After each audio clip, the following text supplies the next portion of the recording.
Vítame vás pri sledovaní nášho prvého videa, v ktorom si povieme nejaké rady a tipy, ako sa správne pripraviť pred príchodom do našej predajne. Takým prvým dôležitým bodom pri kúpe podlahy by som určite rada spomenula znalosť čistej miery. Vieš nám vysvetliť, prečo je dobre vedieť čo najpresnejšie čistú mieru? Čistá miera je dôležitá kvôli tomu, aby sme vám presne vedeli vyrátať, koľko metrov štvorcových budete potrebovať podlahy. Podlahu predávame na celé balíčky. To znamená, vy keď nám nadiktujete čistú mieru, my vám vyrátame buď 5% rezervu, to je pri klasickej pokladke, alebo 15% rezervu, to je pri stromčeku. Myslíš, že je dôležité, aby ľudia vedeli, či majú podlahové kúrenie? Určite táto informácia je veľmi dôležitá pri kupovaní podlahy. Na tomto faktore záleží pri vyberaní podložky pod podlahu, keďže nie všetky podložky sú vhodné pod podlahové kúrenie. Pod kompozitnú podlahu ide úplne iná podložka ako pod laminátovú podlahu napríklad.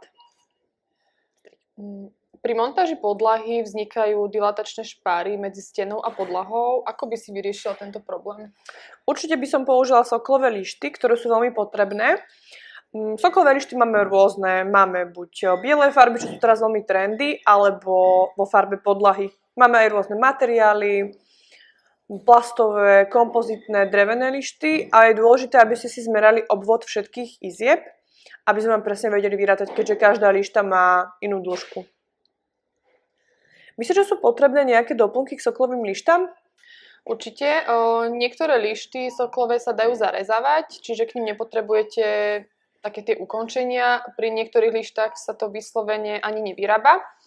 A pri konkrétnych lištách, ktoré majú teda rohovničky, by som určite rada spomenula, že si treba vypočítať, koľko kusov potrebujete vnútorných rohov, vonkajších rohov.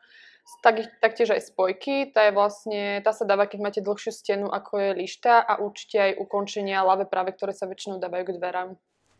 Ako sme spomenuli už na začiatku, toto je naše úplne prvé video a pre viac tipov a rád a zaujímavých debát budeme veľmi radi, ak nás nezabudnete sledovať.